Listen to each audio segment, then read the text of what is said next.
This is the block of Plums and Pluots at the Ahern orchard.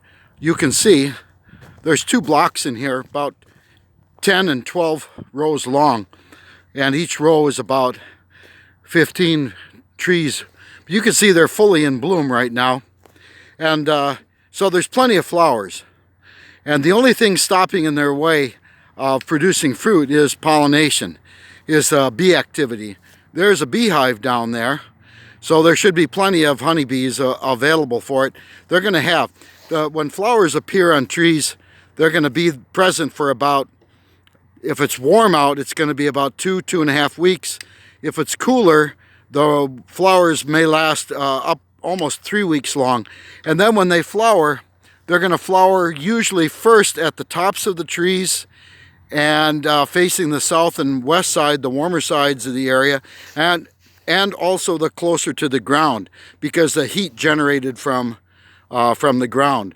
So if you look at these plums and pluots, there's plenty of flowers in here. In fact, way too many flowers in here. And that means you're going to have to come in here and thin on these plums. And that's probably the next, after you look at what's been set, the fruit that's been set, you'll then get in here and determine how much thinning has to be done. The thinning depends on the variety of the fruit. Some of them have to be thinned really hard, which means you take a lot of fruit out of them, and the others not as much. But in most of these plums and pluots, as you can see through here, if we get a lot of fruit set in here, then the freezing temperatures are not a big deal on it. Then we're going to get a lot of fruit production on these plums and pluots. So each row represents a different variety. And as you can see down here, you can see the number of rows at the Ahern orchard. There's a lot of rows, probably a total of 21, 22. So we've got probably in here about 18, 17 different varieties of plums and pluots, all in these two blocks. So the way that you'll thin after the fruit is set and it's as small as possible, you're going to come in here and just knock them off. Figure on each of these varieties, the fruit size can be anywhere from, I would say 2 inches in diameter up to 4 inches in diameter. The more fruit that you thin out, remove, the larger the fruit will be up to a certain genetic potential. And that's the potential of each one of these varieties that are in here.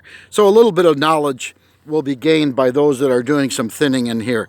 Thinning of this will probably occur with the fruit in here right now. It is now towards the end of February. There's a potential 95% possibility that there are freezing temperatures until about March 15th in the Las Vegas Valley.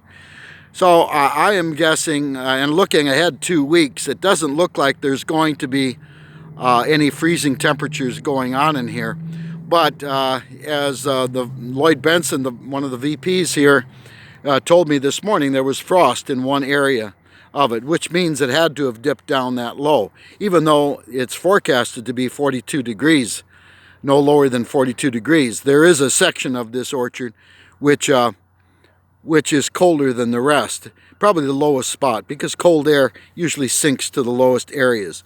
So the bees will come in here and get busy, hopefully soon. They're not up right now just because it's cold out. There's plenty of sun for them, but there should be lots of bee activity. That's the only thing that's stopping a full production in it. And then the size of the fruit is going to be dictated by how much thinning and how early the thinning is going to be, and its regular applications of water. So fertilizers have been applied in here. It's an injection system. So the fertilizers have been filled. They are now, with every irrigation for the next 3 months, we'll be lightly fertilizing these trees.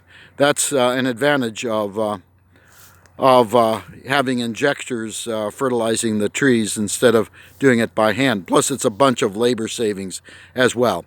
So I am guessing that thinning will occur.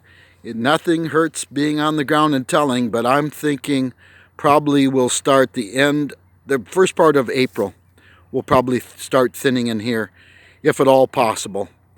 As soon as that fruit is about thumbnail size, and we're sure that it's not going to drop because of a lack of pollination. Some of these flowers will set fruit without being pollinated, and they'll usually turn yellow and drop from the tree in what's called the June drop, which doesn't happen in June. In this climate, it happens much earlier than that. So that's what's happening right now at the Ahern orchard.